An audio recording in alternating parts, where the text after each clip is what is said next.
Janwada farm house ను బుల్కాపూర్ నాలాను ఆక్రమించి నిర్మించారన్న ఆరోపణలో వాస్తవం ఉన్నట్లు వెల్లడైంది.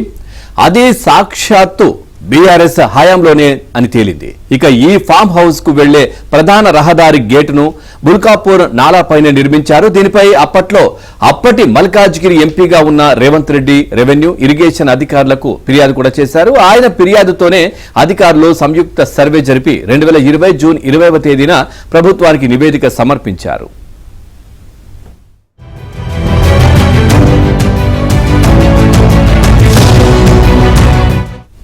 ఫామ్ హౌస్ కు ఆనుకొని ఉన్న బుల్కాపూర్ నాలా కబ్జాకు గురైనట్లు ఈ నివేదికలో పేర్కొన్నారు. ఈ ప్రాంతంలో కురిసే వాన నీరు బుల్కాపూర్ నాలా ద్వారా ఉస్మాన్ సాగర్ లోకి వెళ్తుంది. ఈ నాలా గతంలో 18 నుంచి 20 మీటర్ల వెడల్పుతో ఉండేదని, కబ్జాల కారణంగా క్రమేణా కుచించుకుపోయింది అని అధికారులు సదరు నివేదికలో తెలియజేశారు. అలాగే ఈ నాలకు 2 వైపులా 9 మీటర్ల చొప్పున బఫర్ జోన్ ఉంటుంది అని, ఈ లెక్కల ప్రకారం చూస్తే ఫామ్ హౌస్ లోపల సుమారు 13 గుంటల స్థలం బఫర్ జోన్ లోనే ఉంది అని పేర్కొన్నారు. ఫామ్ హౌస్ ప్రహారీ గోడను నాలాతో పాటు బఫర్ జోన్ లో నిర్మించారని నివేదికలో స్పష్టం చేశారు. అయితే అప్పట్లో బీఆర్ఎస్ ప్రభుత్వం ఉండడంతో దీనిపై ఎలాంటి చర్యలు చేపట్టలేదు. నివేదిక అని బయటకు రాకుండానే తొక్కిపెట్టారు. ఇప్పుడు ఈ నివేదిక బయటపడింది. దీని ఆధారంగానే మరోసారి సర్వే జరిపి 2-3 రోజుల్లో చర్యలు తీసుకునే అవకాశాలు ఉన్నాయి.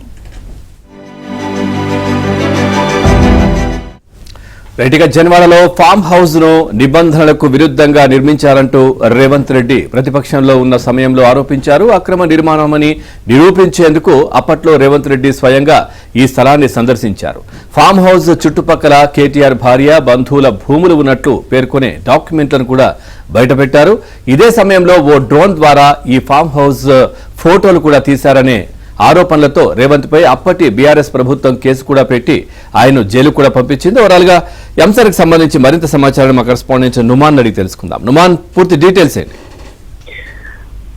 పవన్, జన్వాడ ఫామ్ హౌస్ ను పూర్తిగా ఏదైతే బుల్కాపూర్ ఫిరంగి నాలాను ఆక్రమించి నిర్మించారనే ఆరోపణలో వాస్తవం ఉన్నట్లు వెల్లడైంది. సో ఇది సాక్షాత్తు బీఆర్ఎస్ హయాంలోనే జరిగినట్లు కూడా ధృవీకరణ వచ్చింది. సో ముఖ్యంగా ఏదైతే గత 2 రోజుల నుంచి కూడా ఇరిగేషన్ రెవెన్యూ అధికారులు ఏదైతే జన్వాడ ఫామ్ హౌస్ ను పూర్తిగా ఏదైతే సర్వే నిర్వహించారో, సో ఈ సర్వే రిపోర్ట్ ను కూడా వారు ఏదైతే హైడ్రా అధికారులు కూడా అందించినటువంటి పరిస్థితి. సో ఈ ఫామ్ హౌస్ కు వెళ్ళేటటువంటి ప్రధాన రహదారి గేట్ బుల్కాపూర్ నాలా పైన నిర్మించారు. సో దీనిని అప్పటి మల్కాజ్గిరి ఎంపీగా ఉన్న రేవంత్ రెడ్డి రెవెన్యూ ఇరిగేషన్ అధికారులకు ఫిర్యాదు చేశారు. సో ఆయన ఫిర్యాదుతోనే అధికారులు సంయుక్త సర్వే జరిపి 2020 జూన్ 20వ తేదీన ప్రభుత్వానికి నివేదిక సమర్పించారు. సో దాని తర్వాత ఏదైతే ఫామ్ హౌస్ కు ఆనుకున్నటువంటి బుల్కాపూర్ నాలా కబ్జా గురైనట్లు కూడా ఈ నివేదికలో పేర్కొన్నారు. సో ఈ ప్రాంతంలో ఏదైతే కురిసే వాన నీరంతా కూడా బుల్కాపూర్ నాలా ద్వారా ఉస్మాన్ సాగర్ కు వెళ్తుంది. సో ఈ నాలా గతంలో దాదాపు 18 నుంచి 20 మీటర్ల వెడల్పుతో ఉండేది.